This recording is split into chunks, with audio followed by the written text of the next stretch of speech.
was our grandmother, and Pampa was our Pampa, you know, and we went there every Sunday, like I said. Just thinking back at some of the memories, just even from my family, and just even thinking about, like Grandma said, those who have passed away, just talking about my grandfather. You know, my grandfather raised me. Half of my life and most of my life with Rose and my grandfather who just recently passed away. And one of the memories that Tanina and I were just talking about and we're cracking up, and it seemed like the two most unlikely people to be together was Linda and my grandfather playing games on Sunday. They would play cards. Yeah. Wow. So the things that they would do is accuse each other of cheating and fuss, a lot of fussing, but it was always just so funny, and it just was relaxing and peaceful when they were at each other like that, playing the game in a playful way. And it's always just a special memory. The two of them. I got my playing special cards. memory of DeWitt too. Yeah. So, you know, there's some people when they go to their grandparents' house, they hate it. You know, they just have to sit there and be still and be really quiet. Some of my coworkers are like that. And one of the things that I love is going to our grandparents' house every Sunday. It was like fun, nothing but fun. And we have memories in every single room of that house. The backyard, the front yard, the side of the house, the cherry tree in front of the house, down the street. Down the street. Right, yeah. And we were bad. The discus, we would do stuff. We would grab throw the cherries off the tree and stand in the middle of the street and swing it around and just randomly just like fling it out. So we would move down so they weren't hitting our cars. Yeah, not our house. That's right. I never knew that. I got it from her. Y'all were bad too. Yeah. We were. Yes. We were. I will tell you. Actually related. You know good well. You told me so. Don't let the smooth taste fool you. Right. Yeah, don't let the smooth taste fool you, baby.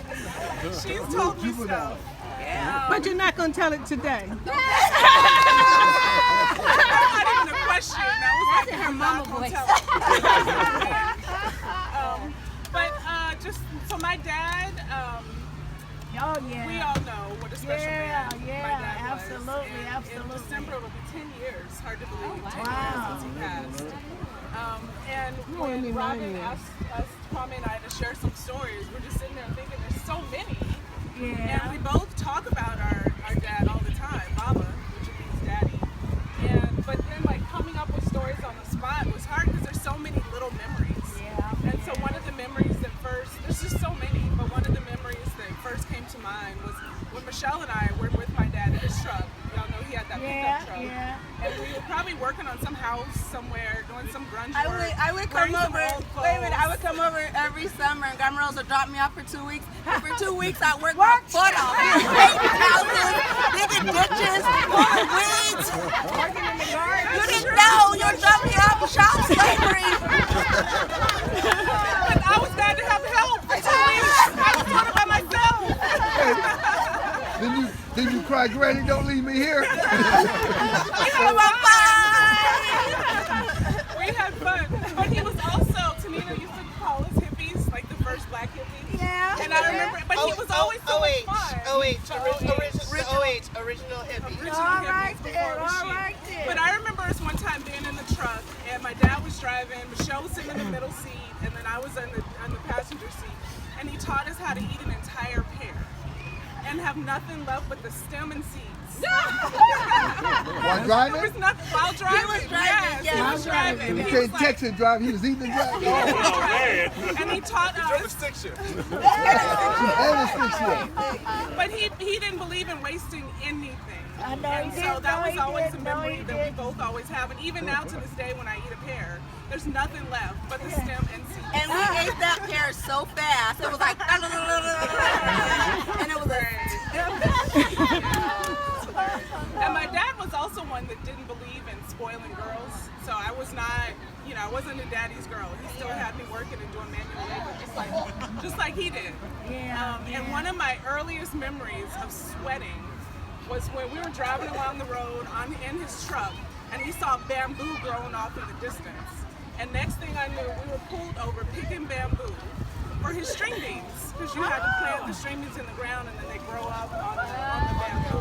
And I was probably like 8 or 9. My mother doesn't remember all this stuff. She was I know, she's looking like, what? Hey, he took me out there to get bamboo before too. You guys stole, you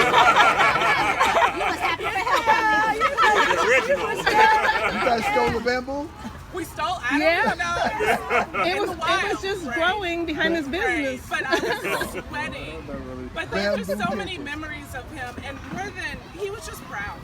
Yeah, He was just a really kind man Yes, who he was very proud of us, Yeah. of his family.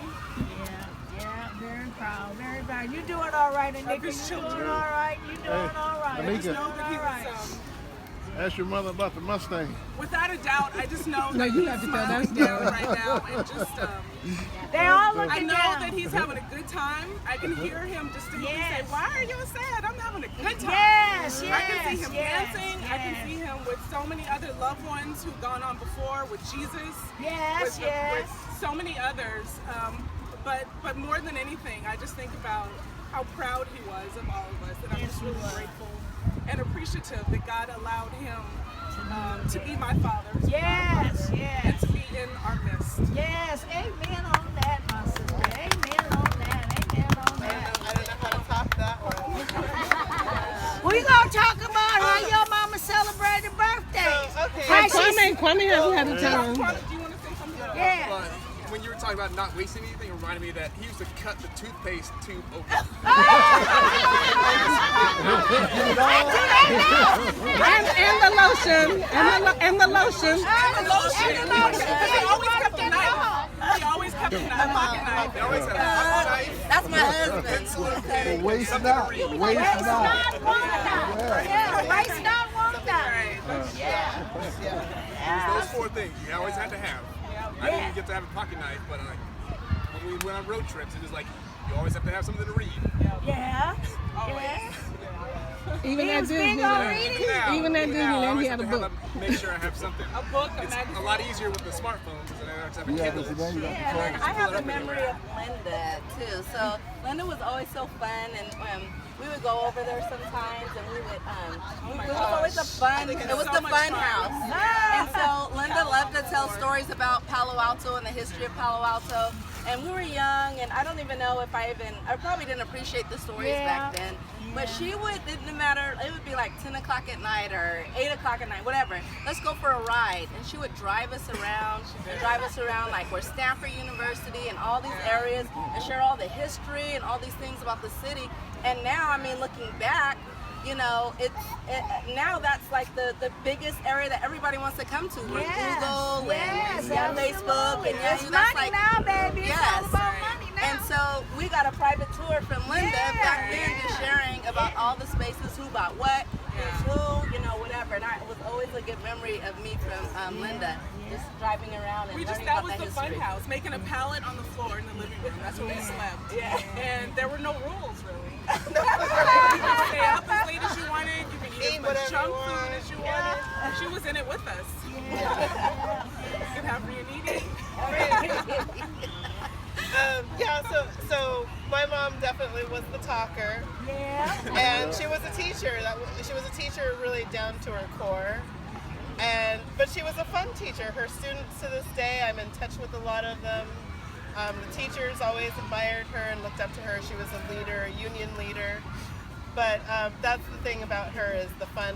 The fun was always there with her students, with her family.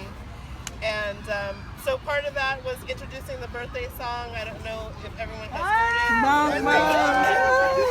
We do a birthday song that's about Today's Marilyn's birthday. We can do the birthday song for Marilyn. Where is Marilyn? We'll Well, do there it. were 3 songs. There are three verses. Three or four I hope you verses. got 30 minutes to share. Yes.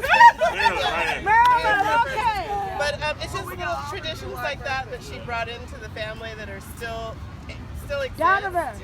And that was something unique about her, was just that fun factor. And Speaking of I never got to see them two play cards. But your mom taught all the kids different card games. yeah.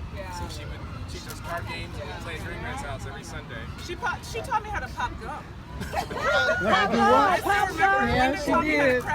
Yeah. Well, this guy also was my big cousin who designated me the family reader of whatever poems. So happening. any family service or I any don't know. serious moment, my Yeah. mom would at the last minute hand Charla And an say- obituary. and she It's a just said, read this. And I'd be like, in the middle of the funeral. she didn't matter. But Charla always did a beautiful job, and it was Charla's gift. And I think that my mom saw that gift in you. And it was because she was my big husband, I couldn't say no. You don't say No, no to your elder. You don't say And no so to your she just made sure you're gonna do it. And then your dad,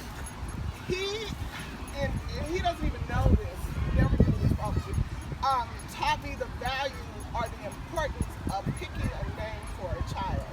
And I just remember the naming ceremonies. And I wasn't that old, but I was being very observant. And when he said he named her Anika Nakazola, I always remembered that. I don't know how I remembered that, but they talked about the naming ceremony. I named her The Anika. importance of And he named her understanding He named her the principles at Nakazola. Kwanzaa. Nakazola And meaning so, what? Quiet. so, Nakazola means and then quiet, and Michelle's Nicholas didn't. mom was my party cousin. So although I was close, even though I'm cousin, I'm on the line with Rose and Joan now, Ernestine we were like the closest cousins, Ernie and I. But Jackie was the party cousin. Yeah, where Jackie at? Where Jackie at? The biggest, kindest heart.